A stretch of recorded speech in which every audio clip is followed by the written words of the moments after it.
บายดีพี่น้องปองปลายสุขุสุคนวันนี้ฮะก็จะไปหาหน้าใหม่พี่น้องลองบรรยากาศฝนตก2-3 มื้อเรียนเลยพี่น้องฮะก็เศร้ามันเมื่อคืนนี่ก็ตกเบิดคืนพี่น้องฮะก็เศร้าน้ำยังไหลอยู่พี่น้องน้ำยังไหลฮะก็หยุดวงใดนี่ฝนหาหน้าใหม่เพกพี่น้องเข้าป่าพี่น้องทางหลังอะไรพี่น้องไปลุยเพราะเป็นรุ่นไปส้มเหมือนกันพี่น้องว่าสิได้หรือบ่ได้เนาะไป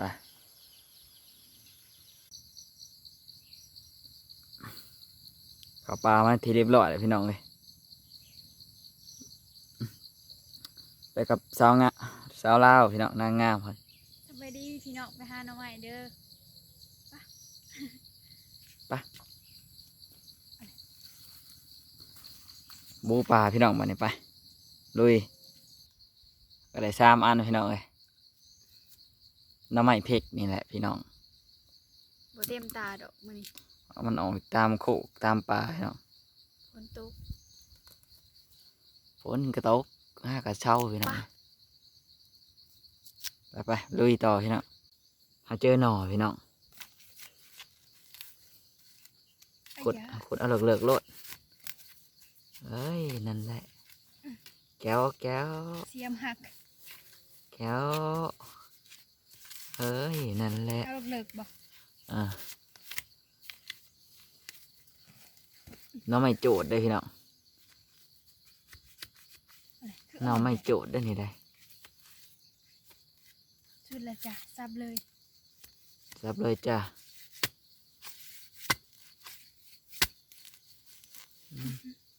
อ่อนเนี่ยได้นะคืออ่อนเนี่ยได้นะมันเป็นสไตล์ฮะ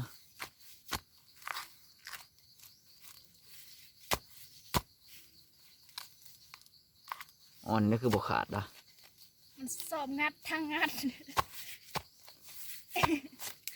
มาเด้อพี่น้องเด้อมางัดทางงัดทำกันพี่น้อง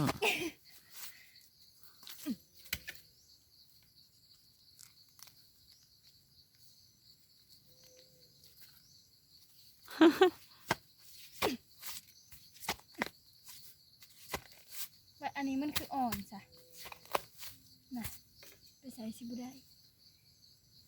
นี่พี่น้องงัดทางงัดอันนี้ก็แนงมันพี่น้องเลยเอาหักลงมาเอาเจ้าซับเดินตัวนั้นมันอยู่ไหนนี่นอนนึงอยู่นี่พี่น้องนี่มาพี่น้องนะเราก็เดียวก็ได้หลายอันเติบเลยพี่น้องแล้วไม่โคกบ่หมักมีหน่อใหญ่พี่น้องน่ะนี่หน่อน้อยๆพี่น้องสำนี่แหละเนาะเราไม่โคก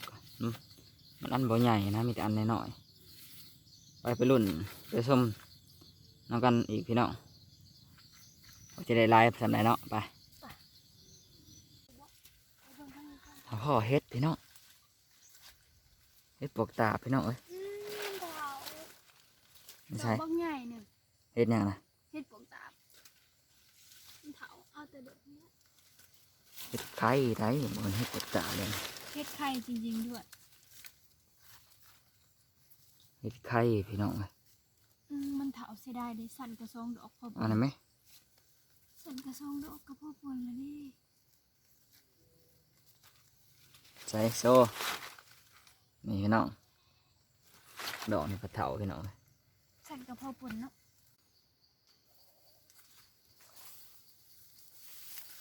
บอพี่น้องเป็นบอนี่เอาอันผูปะไปเอาจูในโพดสายบูทนไม่ได้เสียแม่ฉันมาที่ทางท่าเนี่ยอันใหญ่บ่เห็นบ่เห็นนี่ได้เลยเหลืองฮะนี่พี่น้อง บักใหญ่นะอ่า นางเอกบุ บางหน้าเสียมโสมหน้านางเอกนะเพื่อนคนนะ หากินเก่ง หาเอาเด้อตัวน่ะ 2 อันพอได้นี่3พอ ใช่ นี่นะ เอาบะหมี่ มาเอาโหลดเจ้านะ เข้าฟังได้ปะ นี่พี่น้องตั้งนี้ก็ได้ คือสิออกคือสิเขาได้ น่ะแน่ เรื่องที่ธรรมดา การลำใหม่พี่น้องตัวนี้5กับผลมา ใจเย็น บักใหญ่นี่พี่น้อง มันไปหยากมาหยากเนาะ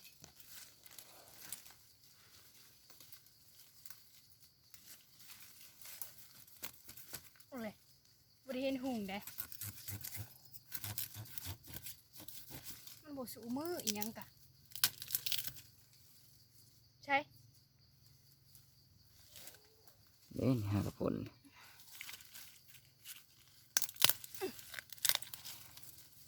ตัวใหญ่เด้ ห้าวเลยว่าสิมีปัญหาหยัง เอ้ยแก้ว โอ้ย อันบักใหญ่หนึ่งพี่น้องเห็นบ่พี่น้องเห็นบ่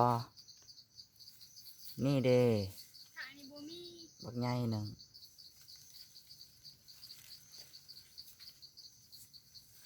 ปุ่นเดี๋ยวผลอันหนึ่งพี่น้องเอาไปขับลวงไว้เด็พี่น้องเห็นบ่พี่น้องเห็นบ่นี่เด้2 อัน ทางข่อยบุ หักมาเป็นทีเรียบร้อยแล้วพี่น้องเลย นี่เด้ 2 อันพี่น้อง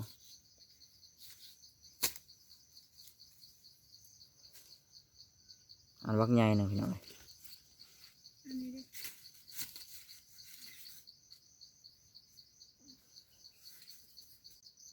นี่ไงพี่น้องอันเดียวพี่น้องเลยอันเดียวก็ออกเขาก็เอานี่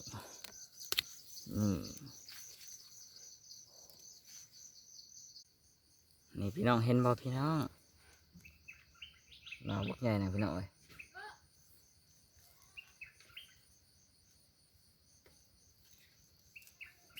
บดใหญ่นะทำนี่พี่น้องอันหน้อไม้พริกนี่เลยบาเล่าว่าบดใหญ่นะทำนี่แหละซ้ำโมนี่แหละพี่น้องนั่นพี่น้องนะพี่น้องอ่านบ่เห็นดอกใบตองปก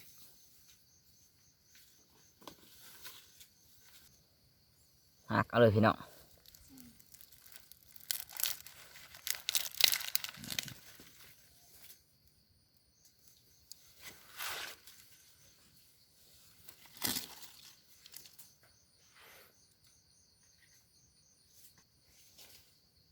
พี่น้องอาจจะบ่เห็นแต่บาเล่านะตาดีพี่น้องนี่น่ะเห็นบ่พี่น้องกับพ่นพี่น้องหักโลดบถือเสียมมาหักเอาโลดพี่น้องเอาไปชิวๆเลยนะพี่น้องโบราณคือแต่เก่าพี่น้องมันเศร้าออกหนอเลยมีแต่แหนงสมอเลยพี่น้องนี่เห็นบ่พี่น้องนี่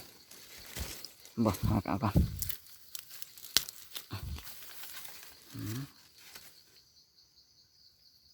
เห็นบ่พี่น้องหักกับพ่นนี่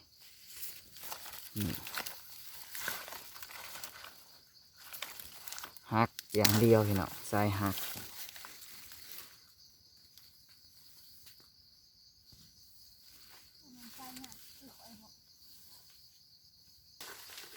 เอาเบิ่งน้ำนางไปพี่น้องพอ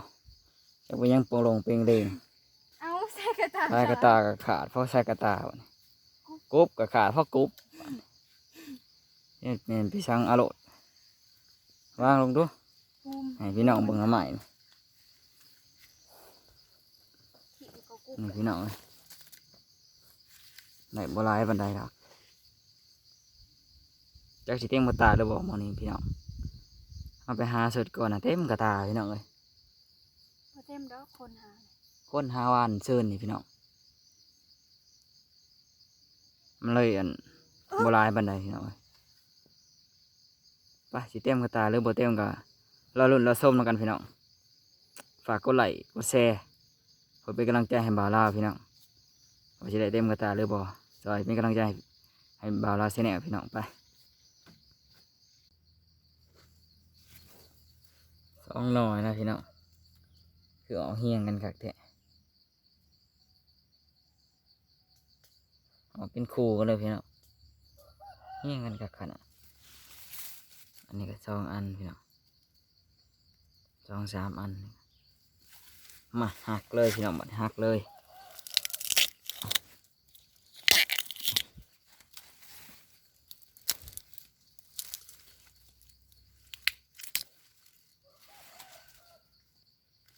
นี่ได้หลายอันเต๋อได้พี่น้อง5-6 อันพี่น้องมีแต่อันงามๆพี่น้องพอดีปอกแกงเสร็จพี่น้องไปลุ้นน้องกันพี่น้องวะจะได้เป็นทำไรเห็นบ่พี่น้องกดไลค์กดแชร์หน่อยพี่น้องกดไลค์กดแชร์ยาวๆไว้พี่น้องโอ้ยแข็งขนาดเดี๋ยวปลายมันพี่น้องเหงามันปลาไปนี่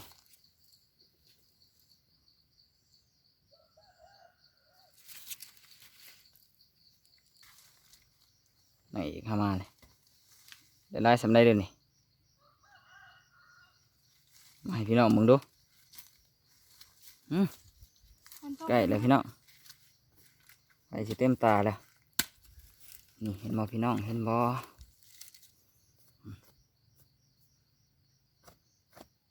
ใกล้สิเต็มตาแล้วไปลุยต่อ ดูเป็นไง เนี่ยมาแทนอยู่แล้ว เบิดเลยดิ เห็นบ่พี่น้องนี่น้ำใหม่นี่นั่นอันหนึ่งบักใหญ่พี่น้องมันจะขึ้นเหี่ยวน้ำใหม่เพกพี่น้องเลยแกงแสบหน่อยเพกแกงแสบพี่น้อง3-4 อันเลยเดี๋ยวไปเลี้ยวมาเห็นอีกทางหลังพี่น้องมีหนอหนึ่งคอหักพี่น้องก็พลอยแถวตัวนี้ป๊อกเบิดเลยพี่น้องเบิดบอลหาพอดีเต็มพี่น้องหักโมล่น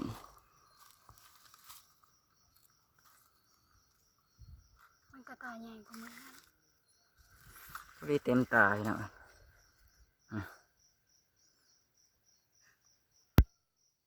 ก็เจ้าคลิปเพื่อนๆแหละพี่น้องเอ้ย ฝากกดไลค์กดแชร์ฝากกดติดตามให้บ่าวเราเสื้อแนวในอยเด้อ